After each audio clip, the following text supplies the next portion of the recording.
1 times negative 10 is negative 10. The factors of negative 10 that add up to 3 are going to be 5 and negative 2. And I'll just leave it like that.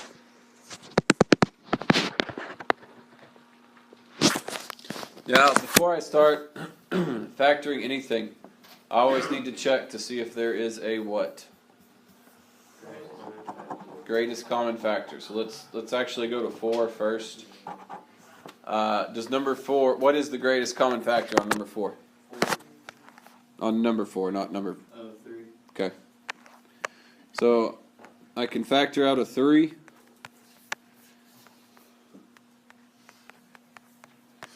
That leaves me with that right there. Now, whenever I factor something out, I'm not going to do anything with that 3 other than write it at the beginning of every step. But if I'm factoring it, I've pulled it out, I'm done with it. Okay? So now I do 1 times negative 7, which is negative 7. Somebody tell me what factors of negative 7 add up to positive 6. 8. What was that, Connor? 7 and negative 1. And so that would be that one factored.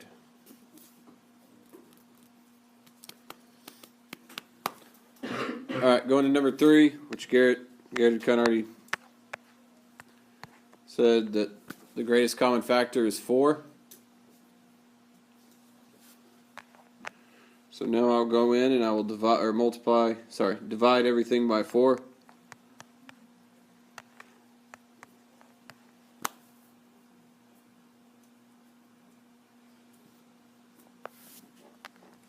So now 2 times negative 3 is negative 6.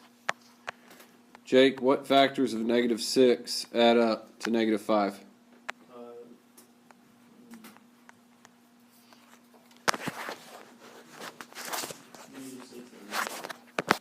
Negative 6 and what? 1. Negative 6 and positive 1. So on this one, am I done? Yeah. No, why not, Cambridge? What do I need to do? You have to do the opposite, so of x. So Well, I don't want to solve, because on all these, we're going to leave it, it's going to look the way it looks now, just with a couple different numbers in there. We won't actually solve. What do I need to do with this 2? I'm going to divide the 2 factors by that leading coefficient. If I have a leading coefficient, then I've got to do this. On 1, 2, and 4, I did not. So does 6 divided by 2, does that divide evenly? Yes. Yes. So I divide it, and I leave it alone. 1 over 2, does that divide evenly? No. No. So where do I move the 2? In front of the x. Okay. So I can tell some of you are kind of remembering. It's been a while since we've done this. Alright, while you're finishing writing that down, kind of listen that today we're just going to look at factoring different polynomials. Polynomials that look a little bit different than what we're used to. We're used to these, this is what we've seen. And I've kind of mentioned this before, but you need to know that the main idea, in simple terms, the main idea of factoring is to get rid of all of the exponents. If you can. All of these started off with exponents, and we broke it down to factors that no longer have exponents in them. Okay. Now if you break it down, and if one of the factors still has an exponent, you need to look at that one factor and see if you can factor it down even further. Okay, sometimes you won't be able to, but most of the time you will. So that's kind of the idea of today's stuff. There's only 2 different ways of factoring that we haven't talked about this year. There are 2 other ways that we've talked about that we're just going to kind of do a refresher on. Okay. So these next 3, the idea on these next 3 is really the greatest common factor, and then factoring it from there. So on number 5, Gabby, what would the greatest common factor be? 3. What else could I pull out of there?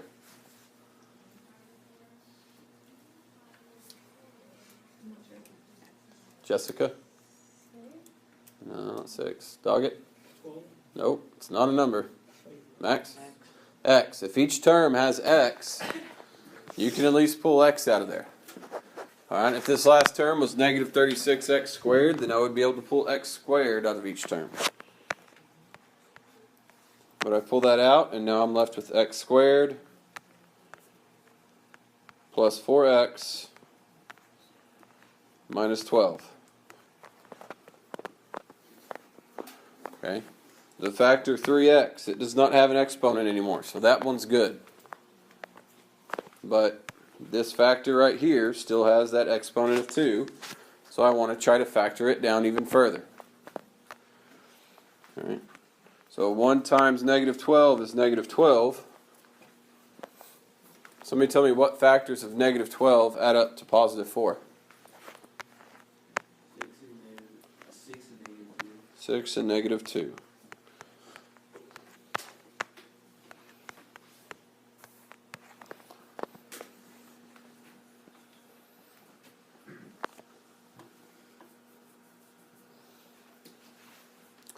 Alright, so looking at number 6, Garrett Kreitz, what is the greatest common factor on that one?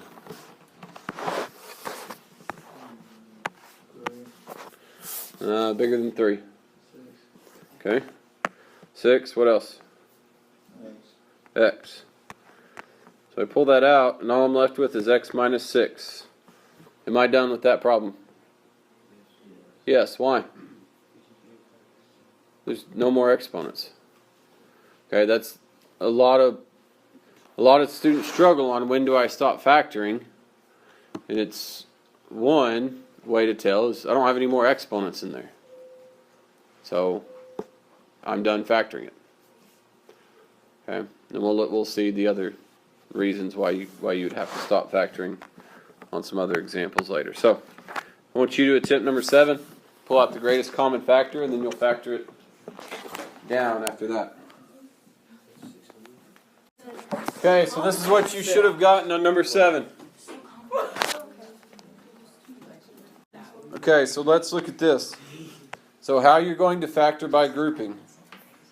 You're going to, and this is why it's called grouping, you're going to group the first 2 together, and you're going to group the last 2 together. Now, there is a small typo on this I need you to change. At the very end, that minus 3, change that to plus 3. Change that minus 3 to plus 3. Alright, so the next step is within each group, you're going to pull out the greatest common factor. So, in this first group, the greatest common factor in it would be x squared. Why is that the greatest common factor? Because between 1 and 3, the greatest common factor between those numbers is 1. Then on the first term I've got 3 x's, on the next term I've got 2 x's. Oh, so would it make sense to put x So cubed? Yep. You both don't because I don't have enough x's to pull out x cubed in that term. At the very most I can only pull out 2 from each one. So I'm left with x minus 3. Now in this second group, this first term is negative. You never want to leave that as negative. So if it's minus, you are at least going to pull out a negative 1. Okay? And then x and 3, they don't share a greatest common factor. So if I pull out a negative, those signs are going to change. If you do this first step correctly, these 2 are always going to be the same. Okay? So, after that, I need to write 2 different factors, and I'm going to make one factor out of the 2 greatest common factors that I pulled out. And you need to be able to see that negative as negative 1. It's the same thing. So I'm going to put those two together.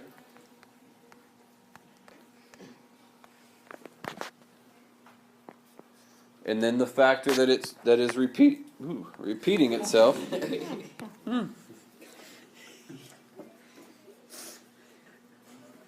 Now, looking at this, am I done with this problem? No, why not? Because the x is squared. Because I still have an exponent. So I need to take that x squared minus 1, and I need to factor that down. Now, we've seen this situation before this year.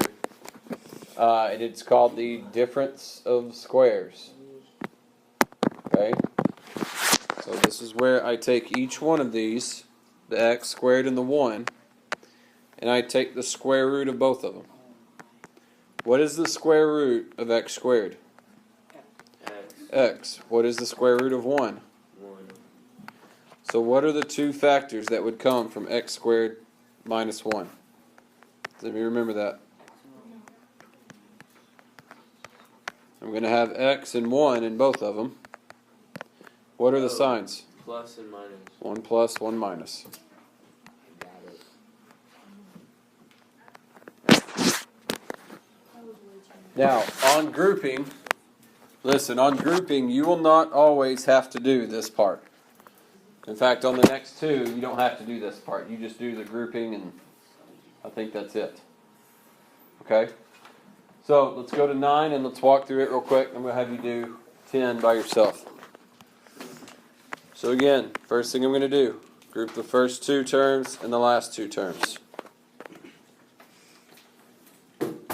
Ashlyn, what would the greatest common factor be on the first two terms? What else could I pull out of there?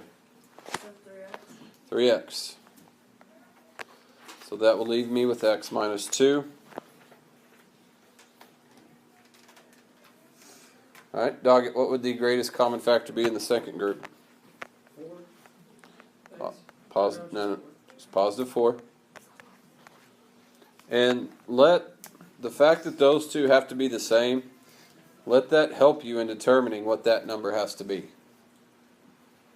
Alright? Where did you get that number? What number? 4. I can divide both 4 and 8. The largest number I can divide both of those by is 4. The largest number I can divide 3 and 6 by is 3.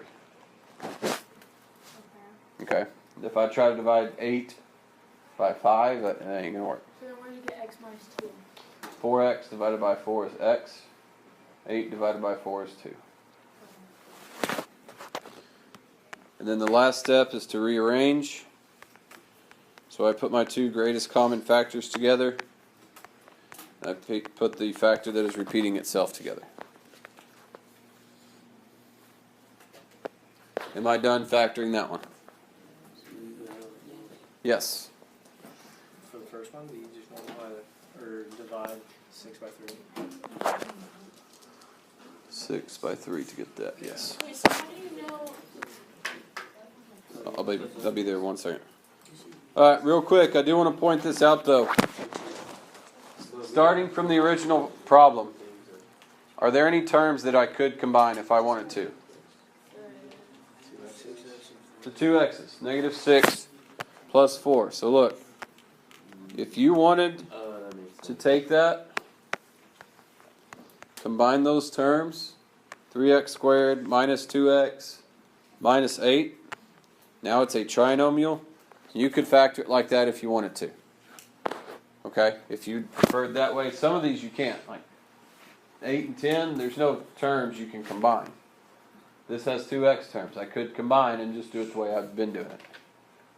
Either way, on this problem, okay? So go ahead and attempt 10. In order to factor the x squared plus 3, what that would actually involve is doing all of this and getting two of those imaginary roots, which if you remember us doing that a while back, okay? But, and I'm not saying I like y'all, but I like y'all just a little bit to the point where we're not going to do any of that.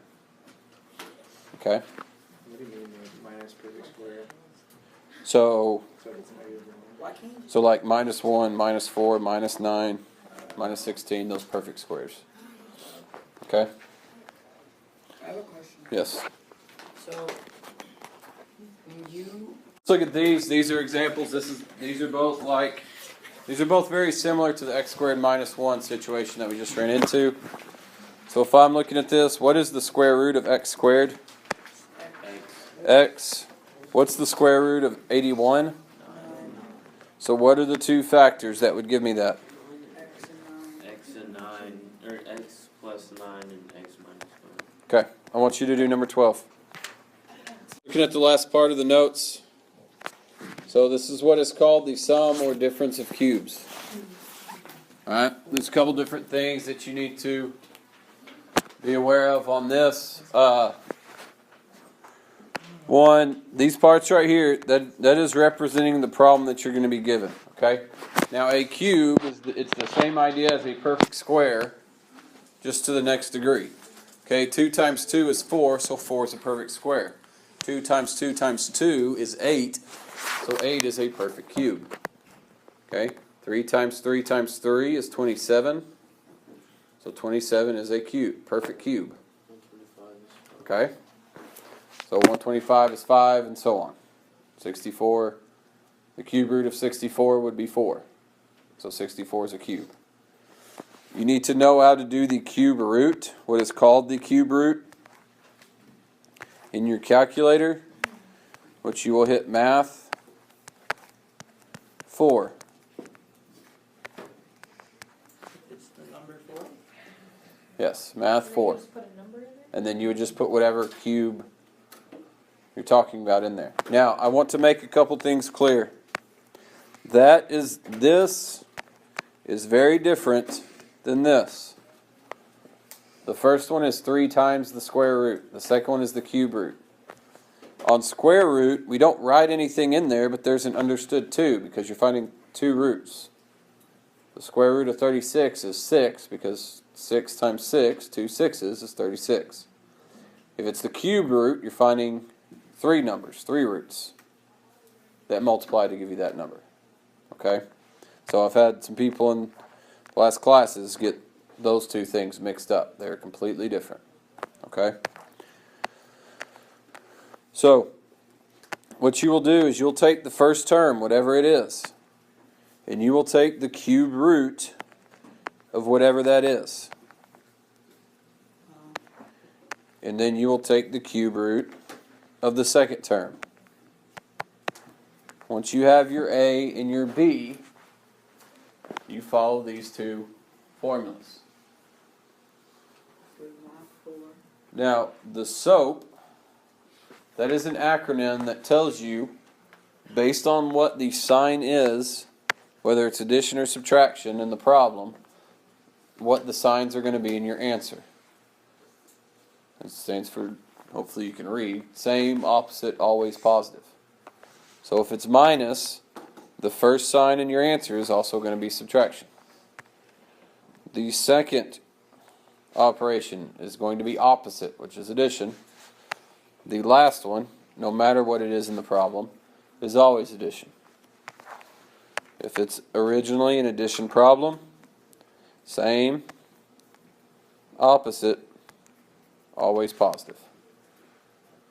If you can remember that acronym come maybe quiz time, which is Friday, but test time, just knowing the acronym, there's going to be answer choices that have the wrong signs.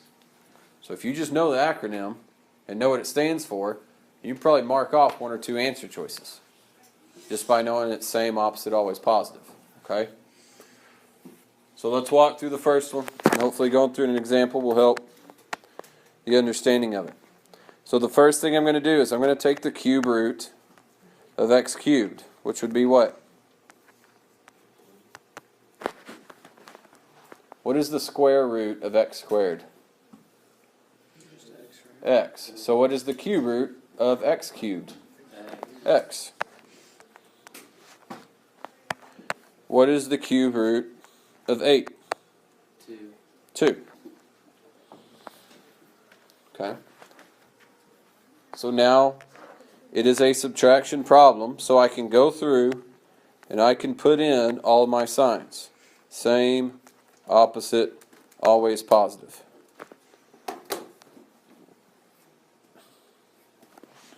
And now I'm just going to plug those in. A,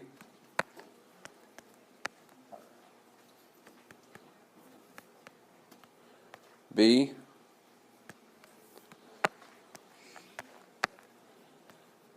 A squared,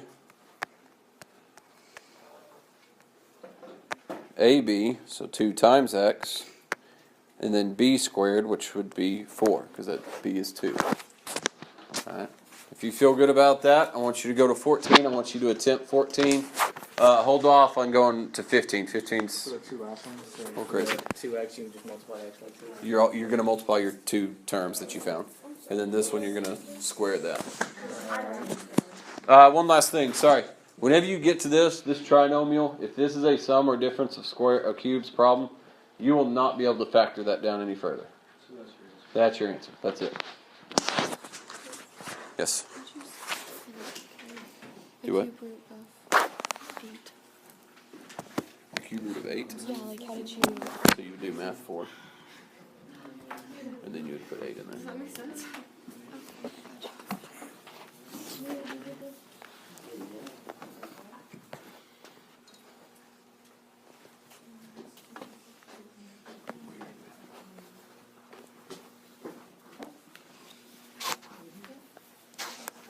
How's it going there, doggy? Good.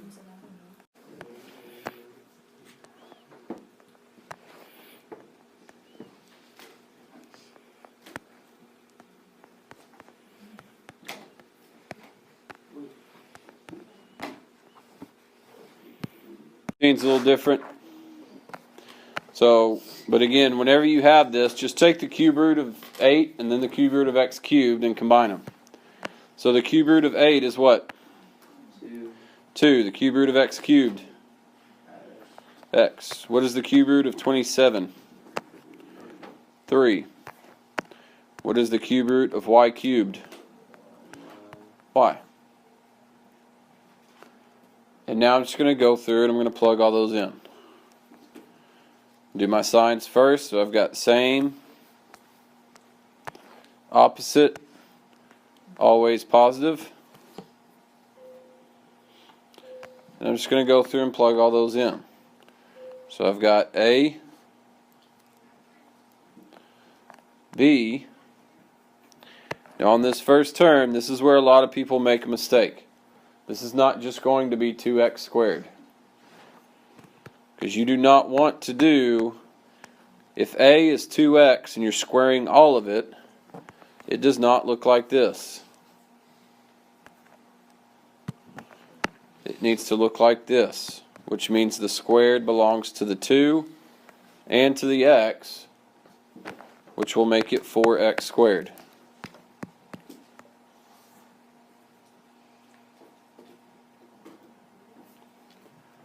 Then I've got AB, which 2 times 3 is 6. If you're multiplying 2 different variables, you just list them in order, so x, y.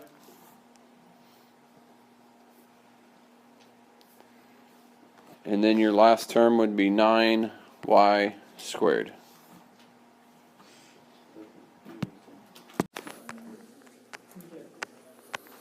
On 16, this is what you should have gotten.